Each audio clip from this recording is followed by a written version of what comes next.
Does Planned Parenthood further eugenics? Eugenics, the study of methods of improving the quality of the human race, especially by selective breeding. Now that may sound like an outrageous question. After all, Planned Parenthood claims its mission is to provide reproductive health services to women, especially minority and low-income women, and their slogan is "Care no matter what." The New York Times recently posed this question to the new Planned Parenthood president, Dr. Leana Wen. The Times asked her, "How do you consider the misinformation, such as say that Planned Parenthood furthers eugenics, that can proliferate about the organization?" It claims this is misinformation, kind of like a conspiracy theory or something. Is it? She answered, "We need to trust people to make the best decisions for themselves, and that means providing comprehensive education and services. We have to acknowledge that communities of color face the greatest barriers when it comes to access to healthcare. The same individuals who are making these eugenics claims are often the ones who want to deprive our communities of evidence-based education like teen pregnancy prevention programs, which were cut across the country last year, and a full range of reproductive health services. It's outrageous and frankly racist." That's funny. Who founded Planned Parenthood? A eugenicist named Margaret Sanger, who had problematic racial views. Sanger was a member of the American Eugenics Society. She believed in weeding out the undesirables, like blacks, minorities, the disabled, the poor, and those whom she considered the feeble-minded. Traditionally, black families were very large, and black women were considered by white racists to be too fertile. This apparently was a problem to eugenicists like Margaret Sanger. She founded Planned Parenthood to further her eugenics goals by targeting black and minority communities. Birth control and sterilization was promoted to them, specifically to lower their birth rates. But don't take my word for it. Here's what she said herself.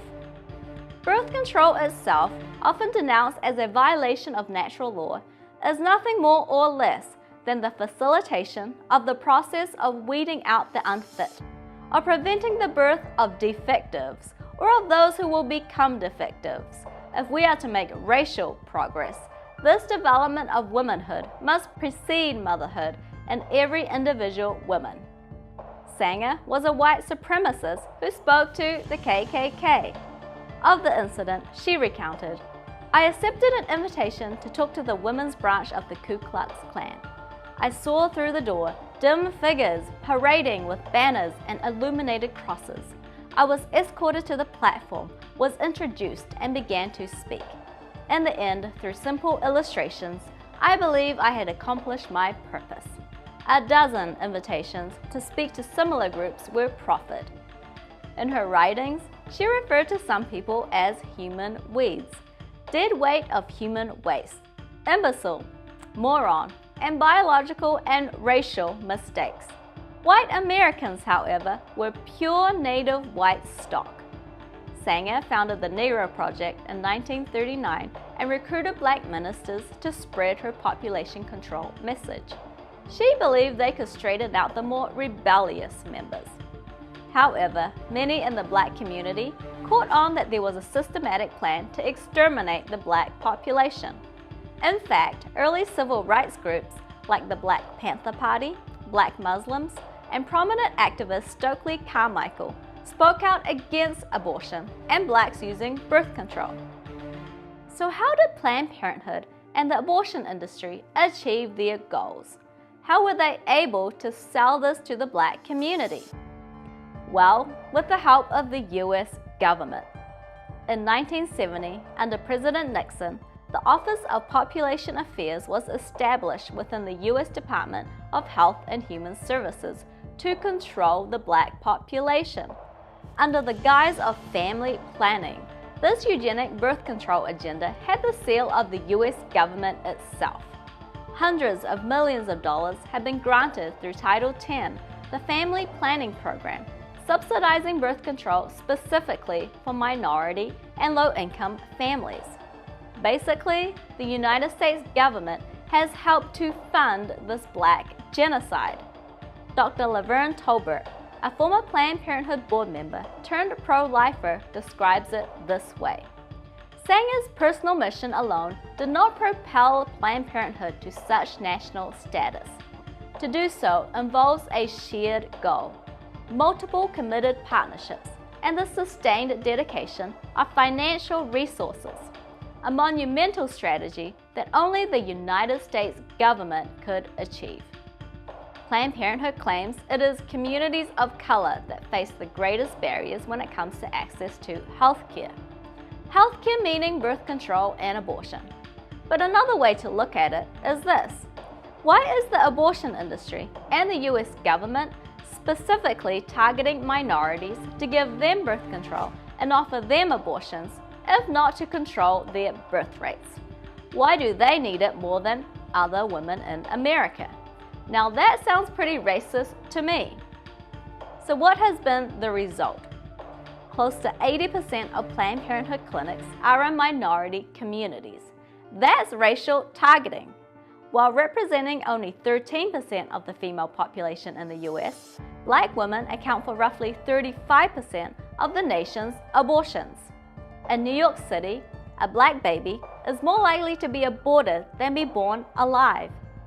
The leading cause of death in the black population is abortion. More than homicides, more than accidents, cancers, heart disease, and AIDS. Abortion has claimed more black lives than every other cause of death combined since abortion was legalized. As a result, close to 20 million black babies have been aborted.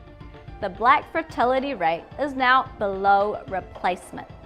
What the eugenics movement could not achieve through outright genocide, it has achieved by promoting birth control, sterilization, and abortion.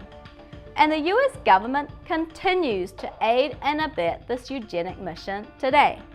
The US Department of Health and Human Services, or HHS, is still funding Planned Parenthood. Furthermore, HHS has never abolished the Office of Population Affairs or the Title X program. As Americans, what are we doing about this? Black pro-life advocates like Dr. Alveda King, Dr. Laverne Tolbert, Ryan Bomberger, Catherine Davis, Star Parker, Reverend Clenard Childress, and many others are doing something about it. They are taking on the call of the new civil rights issue, the right to life for all Americans. An entire African American denomination, the Church of God in Christ, is working to fight the abortion industry's racist lies by educating and activating its members about these issues. In the words of Dr. Laverne Tolbert, there is no way to justify continuing to fund Planned Parenthood. Its roots are racist.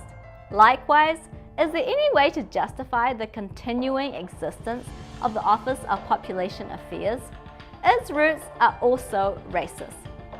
Perhaps it is time to defund Planned Parenthood and also abolish this population control agency.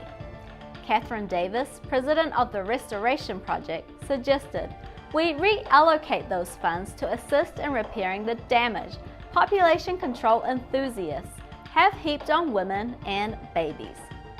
Black lives do matter, in and out of the womb.